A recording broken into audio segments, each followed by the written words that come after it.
Hey y'all, my name is Jasmine Jones. I'm a licensed clinical social worker, and you are now watching Black Girl, a Therapist in the Wild. And this is a little series I like to call Therapist Sips and Reviews. Today we are reviewing I May Destroy, I had to think about the name. I May Destroy You, Season 1, Episode 12, the final episode of the season. And it's called Ego Death. Today we're just sipping on tea. Tonight, this morning, it's 2 a.m. I didn't get a chance to film this earlier, so we're sipping on soursop tea today because I still need to get to sleep. And I have to go to work and have paperwork to do, so I can't drink right now. So please excuse, but we're still going to give you a good review, and I hope you enjoy. Excuse the greasiness. I just did my skincare, so I'm always going to be greasy though, so I might turn the fan on in a little bit. I'm trying to leave it off because it's not as hot as it usually has been, so I figure maybe I can try this with the fan off. So let's see. Try to make this a little bit short because I would like to go to sleep and have some hours of sleep before I get up it's already morning, so when I get up in the daytime when the sun comes up. Anyways, this episode was amazing as usual, but even more so just because I had to see it as a whole to see what was going on. It uses the concept of Freud's, id, ego, and superego, and it tells where Bella is in those three concepts. So basically, Sigmund Freud theorized that people are made up of three basic things when it comes to who they are as a person. The id is our baser instincts, our impulses, our deviousness, our, the monster inside of us all, basically. The superego is our morality, or morality and hyperdrive. You're just super moral, super, trying to do the right thing, and, empathy and all this other stuff. And our ego is the person that we see ourselves as, that is supposed to control the id and the superego. So it lies in the middle.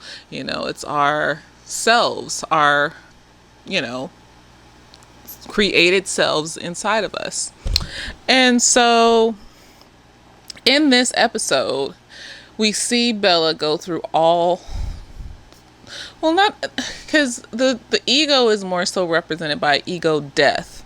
And ego death is a death of our perceived self and a creation of a new self.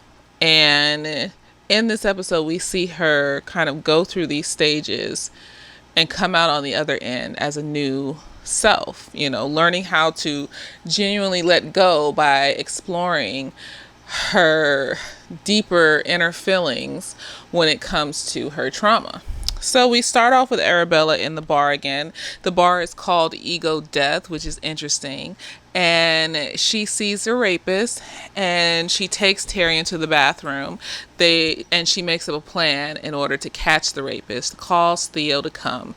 And she apparently has been, she has a costume that she's been bringing to the bar in case she sees the rapist there. Her motto has been, a criminal always returns to the scene of the crime. And so she wears the costume, catches the rapist, his name is David, in the bathroom, pretends that to go up to him, and he drugs her again, and she pretends to drink the drink while Terry is distracting his friend.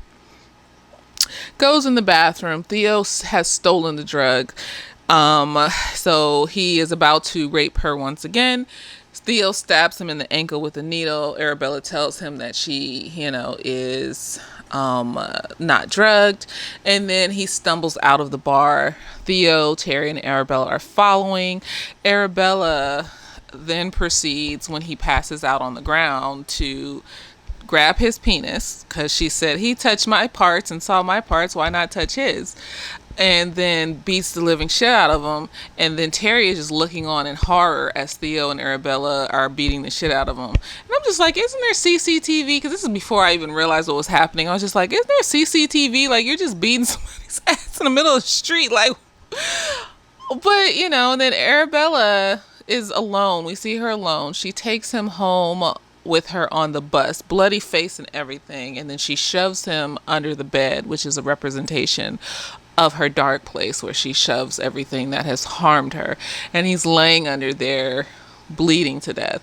And then Arabella gets back on the bed and she's adding pieces to her story. I guess this is supposed to be the ending to her story. And then Arabella is in the garden again with Ben. So going back to this first piece, we see this is Arabella's conceptualization of all the anger and pain that she's felt since the trauma and what she would have done with that anger and pain if she just let, all morality go and, gave this nigga the punishment that her anger and pain wanted to give this nigga.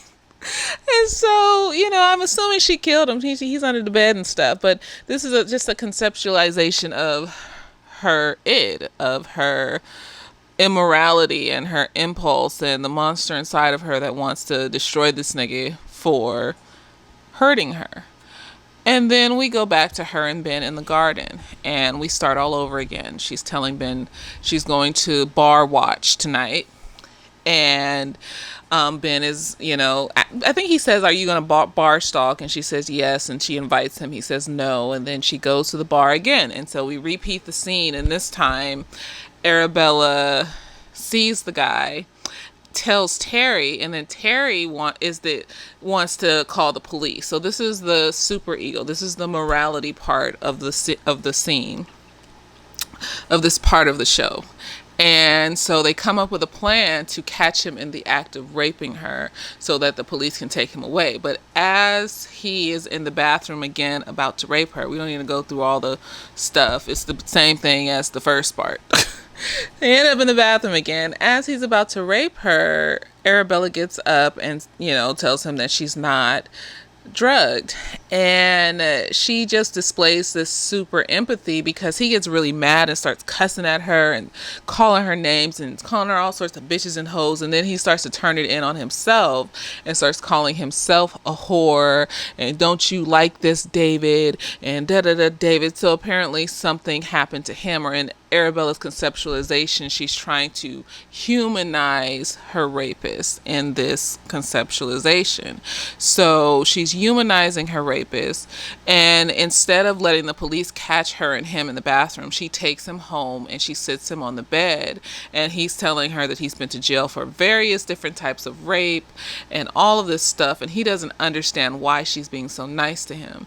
And she's just like, pouring all of this empathy. So this is like the super, super ego. This is like super morality, super empathy. Like you're not going to do this in real life. All of these are conceptualizations. As I'm watching this, I'm like, none of these things are actually happening. This is what she's conceptualizing her emotions to be as she's writing this book. So she's sitting there and she's just, oozing empathy. He's talking about all the things, all the rapes he's committed, and he's telling her that, he doesn't understand why she's being so nice to him, and he just wants her to keep being nice to him and not to leave him alone and all this other stuff, and that he's not going to hurt her and all this other stuff. And then we hear the sirens. Terry calls while she's talking to him. And she doesn't answer the phone. So Terry just, I'm assuming, assumes she went back to the apartment.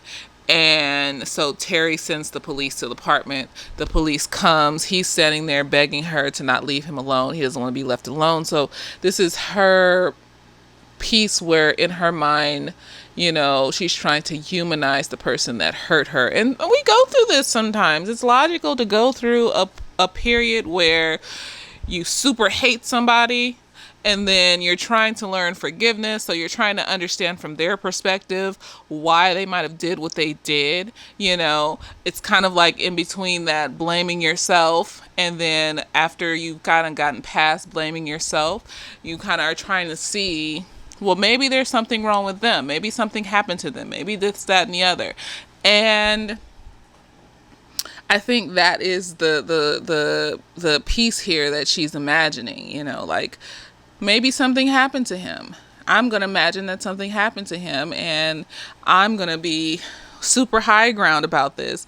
But both of these things, the super ego and the id, still lie within the valley of rape and trauma. And, it's still connected to her emotionally. So the id is, you're attaching your anger and negative emotions to your rape. You're attaching your empathy and your positive emotions to your rape. You're not letting it go. You're still holding on to those emotions that are trapped inside of you. So then we see, after he's taken to the station, Arabella is once again hanging out with Ben. And she's in the patio area. He asks her again where she's going to go and what she's going to do. She says she's going to go bar stalk again. And here we see kind of like, I think this is the ego, because it's like a mix of impulsiveness and a mix of gaining control or morality and things like that. So she goes back to the bar. She sees her rapist again. It's daytime. So the other two times it was like a club environment where they're dancing and things like that. So this time she sees her rapist. This time she doesn't tell Terry when they go into the bathroom. When she comes out of the bathroom with Terry, it's interesting. There's a little menu that says ego death. So this is the point where her ego is dying. The person that she built herself around, the person that built themselves around the trauma, is dying in this scene. So she sees the guy at the bar. She goes up to him. She buys him a drink, like this kind of act of, I am letting this go. I am forgiving you for what you did to me.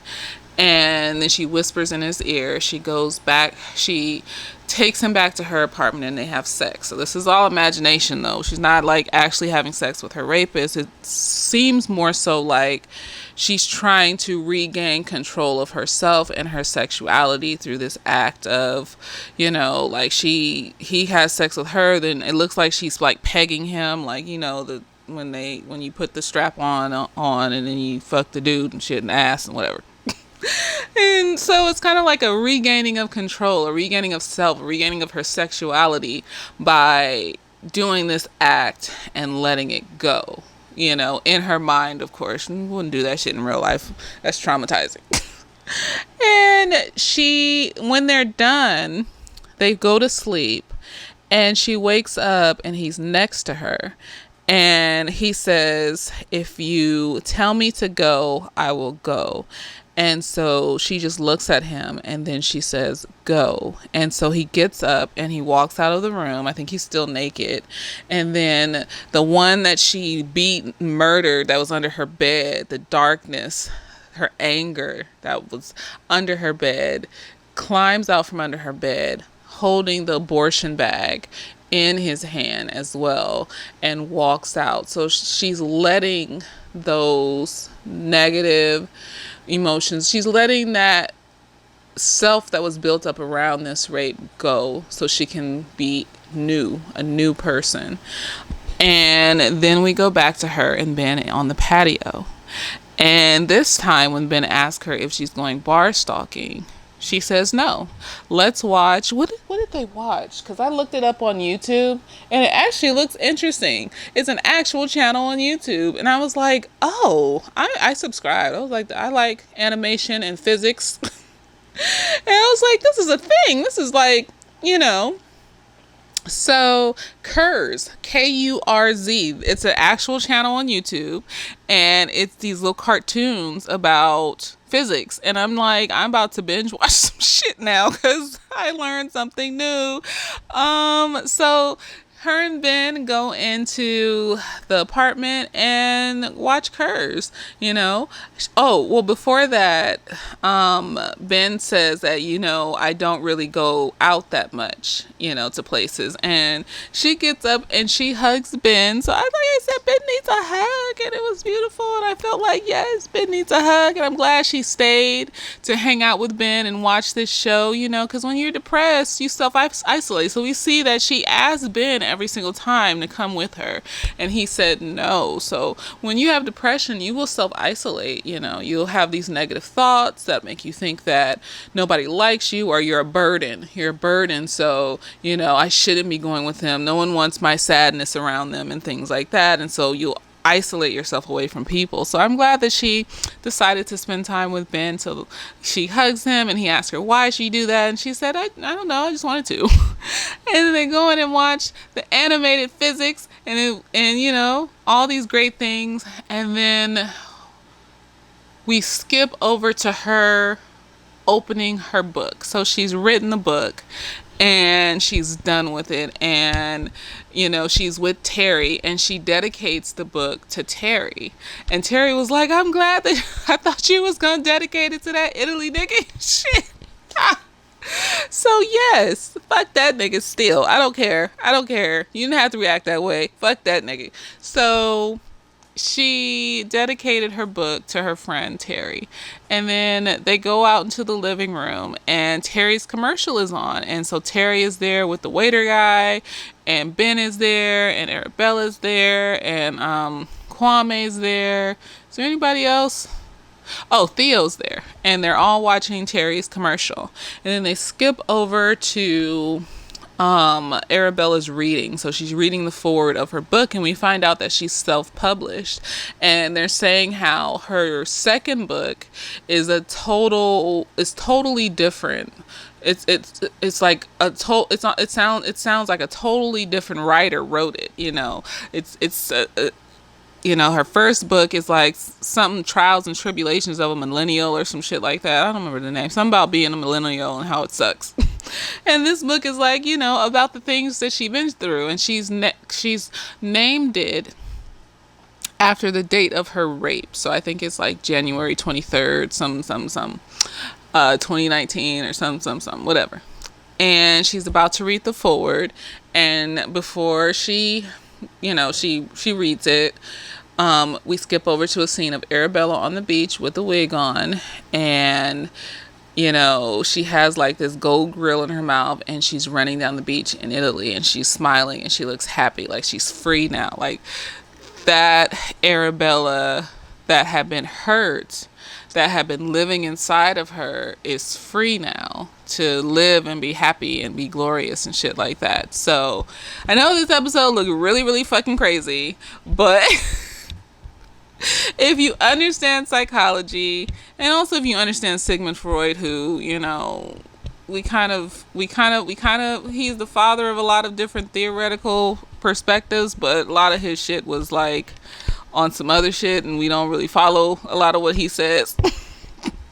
It's just entertaining to read his theories, but I like how she kind of built this final episode around that. So once I got it, I was like, okay, I get this. I get what's happening now. This looks weird. She's having sex with her rapist. What the fuck? But it's kind of like the things you do in your mind to help you handle letting go. How do you imagine letting go of something that's hurt you so that you can move past it, so that your negative feelings, your positive feelings, and yourself in between can be free, and not attached to it anymore, so that every time you get mad, it doesn't have to be based off of, I stubbed my toe, and because I haven't handled my anger, the trigger from being raped or being traumatized is coming up along with the stubbed toe, and now I'm going 0 to 100 every time I get upset because I haven't dealt with the anger from being traumatized.